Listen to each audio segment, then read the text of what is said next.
अगर आप खोपरा rich track plan कर रहे हैं तो ये सब डिटेल्स आपको बिल्कुल पता होनी चाहिए।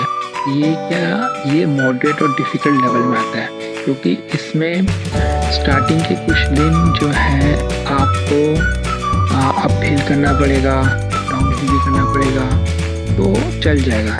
लेकिन बीच में जब आप खोपरा रिच से ख्याल लेक वाले दिन जाएंगे, वो दिन आपका सबसे हेक्टिक रहेगा, क्योंकि आपको पूरा का पूरा वहाँ पे क्लाइंब करना है और वहाँ पे स्टेयर्स हैं। तो स्टेयर्स में चलने में थोड़ा सा नी में पेन होता है एज कम्पेयर टू ABC। इसमें कम स्टेयर्स हैं, बट स्टिल इस कारण इसको मॉडरेट टू डिफिकल्ट में रखा है। और अगर आप रेनी सीजन में करेंगे तो वहाँ पे लीचेस भी होती हैं, तो वो परेशान कर देती हैं आप। इस ट्रैक की ड्यूरेशन जो है 9 डेज रहेगी। एल्टीट्यूड पे आप पहुँचेंगे वो 15,710 फीट है। काठमांडू एयरपोर्ट पे ही एनसेल का जो है सिम कार्ड ले लीजिए, क्योंकि बहुत ज़रूरी रहता है। वहाँ पे 2 सिम कार्ड मिलते हैं कंपनी के, एक तो एनसेल मिलता है और एक NTC मिलता है। NTC जो है उसका नेटवर्क पहाड़ों में थोड़ा ज़्यादा आ रहा था। मैं क्यों बोल रहा हूँ, क्योंकि मेरा जो वहाँ पे गाइड था उसके पास NTC का ही सिम कार्ड था और उसका नेटवर्क लग रहा था वहाँ पे। अब डॉक्यूमेंट की बात कर लेते हैं। अगर आपके पास पासपोर्ट है तो उसे बिल्कुल लेके जाइए, बट वहाँ पे इंडियन वोटर ID कार्ड से भी काम चल जाता है। बट जब आप इमिग्रेशन वाले काउंटर पर जाएंगे बहुत जल्दी हो जाता है, वहाँ पे ज़्यादातर भीड़ नहीं रहती है, तो मेरा तो 10 मिनट में ही हो गया था। बट हाँ, उन्होंने पासपोर्ट प्रेफर किया था, अदरवाइज़ आपका वोटर ID कार्ड भी वहाँ पे काम कर जाएगा। इसके अलावा आधार कार्ड भी ले जाइएगा, क्योंकि होटल में आधार कार्ड में लग जाता है, आइडेंटिटी प्रूफ वो एक्सेप्ट कर लेते हैं और इंडियन रुपीज़ भी वो ले लेते हैं। बट याद रखिएगा, जैसे कि अगर रेट 1.6 का है तो जो वहाँ की जो शॉप्स वगैरह है वो आपको 1.6 नहीं देगी, वो 1.5 से लेगी आपसे। तो चीपेस्ट वे है पोखरा पहुँचने का आपका यही है कि आप ट्रेन से या फिर फ्लाइट से गोरखपुर तक पहुँच जाइए।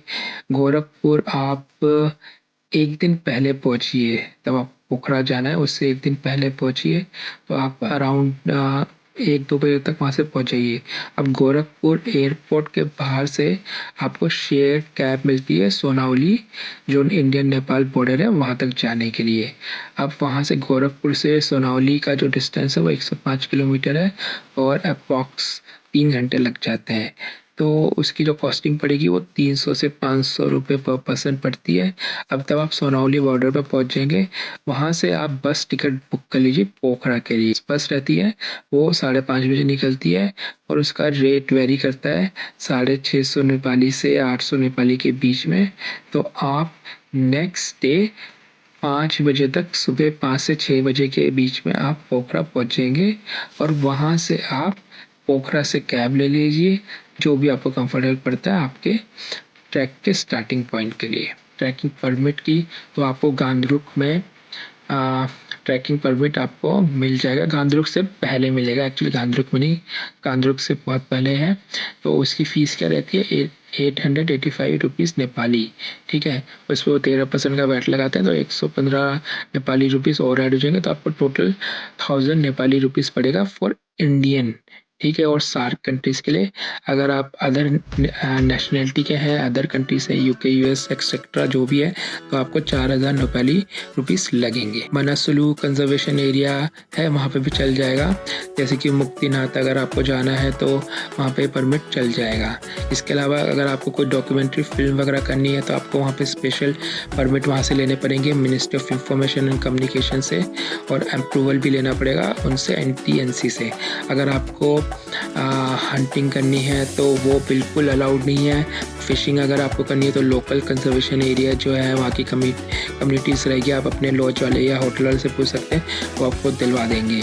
उसके अलावा ये जो परमिट रहता है सिंगल एंट्री परमिट रहता है। अब हम बात कर लेते हैं कॉस्टिंग की। अब मैंने जैसे बताया था मुंबई टू काठमांडू, काठमांडू से फिर मुंबई की जो मेरी टोटल फ़्लाइट कॉस्ट पड़ी थी वो 22 से 24 हज़ार के बीच में पड़ी थी।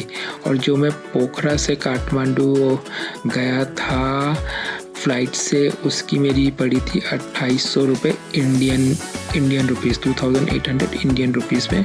और बस से जब मैं गया था काठमांडू से पोखरा, वो मेरे को पड़ा था 1200 रुपये नेपाली रुपीज़।